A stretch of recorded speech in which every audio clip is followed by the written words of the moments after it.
سعودی ولی عہد شہزادہ محمد بن سلمان نے امریکی وزیر خارجہ اینٹونی بلنکن سے ملاقات ہوئی ہے اور اس ملاقات میں اسرائیل فلسطین جنگ سے متعلق گفتگو کی گئی۔ شہزادہ محمد بن سلمان کی غزہ سے فلسطینی عوام کی جبری نقل مکانی کی شدید مذمت کی گئی۔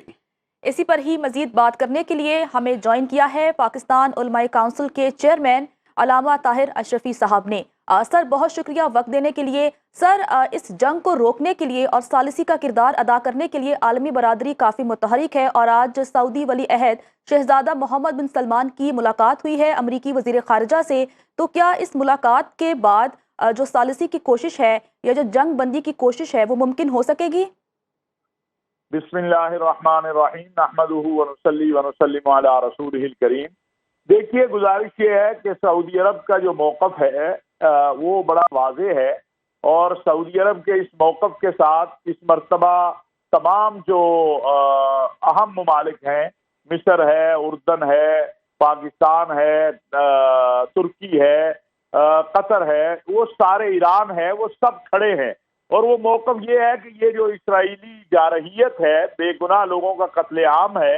یہ اسرائیل بند کرے، اور جب تک اسرائیل اس کو بند نہیں کرتا ہے اس وقت تک بات چیت یا کوئی چیز آگے نہیں بڑھ سکتی ہے۔ تو آج کل بھی امریکی وزیر خارجہ سعودی عرب گئے تھے، اس کے بعد وہ متحدہ عرب امارات آئے، اور آج واپس وہ دوبارہ سعودی عرب گئے ہیں۔ اور جو ایک امت کا موقف ہے، سعودی عرب اس وقت OIC کا بھی سربراہ ہے اور حرمین شریفین کی وجہ سے امت کا مرکز بھی ہے، تو سعودی عرب وہ بات کر رہا ہے جو امت مسلمہ کا موقف ہے، اور امت کی ایک ترجمانی اور قیادت کرتے ہوئے بڑا واضح انداز میں سعودی ولی عہد امیر محمد بن سلمان نے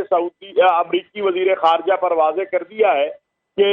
یہ سلسلہ نہیں چل سکتا، اس کو برداشت نہیں کیا جا سکتا، لہٰذا یہ جو اس وقت بے گناہوں کا قتل عام اسرائیل کر رہا ہے اس کو یہ روکنا ہوگا، اور اگر وہ ایسا نہیں کرتا اور وہ نہیں روکتا تو ہمارا موقف اس حوالے سے واضح ہے کہ ہم اس کے خلاف کھڑے ہیں اور فلسطینی عوام کے ساتھ ہیں۔ اور انہوں نے پھر اپنے اسی موقف کو دہرایا ہے کہ سعودی عرب اور امت مسلمہ ایک آزاد خود مختار فلسطینی ریاست کا قیام چاہتی ہے، جس کا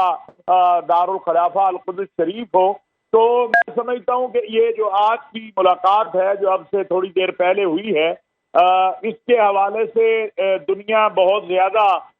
اس پر اپنی توجہ مرکوز کیے ہوئے تھی، لیکن سعودی عرب نے اپنے موقف میں 1% بھی لچک پیدا نہیں کی ہے، اور جو سعودی عرب کا موقف اور امت کا موقف ہے، دراصل سعودی عرب امت کے موقف کی ترجمانی کر رہا ہے۔ امیر محمد بن سلمان نے جو کچھ کہا ہے یہ پوری امت مسلمہ کا موقف ہے، ایک ایک فرد کا یہ موقف ہے، اور یہی وجہ ہے کہ ہم یہ دیکھ رہے ہیں کہ اس مرتبہ سعودی ولی عہد اور سعودی وزیر خارجہ نے جو ابتدا میں روابط کیے مسلم دنیا کے ساتھ، جس میں خود سعودی ولی عہد نے جناب طیب اردگان صاحب سے بات چیت کی، ایرانی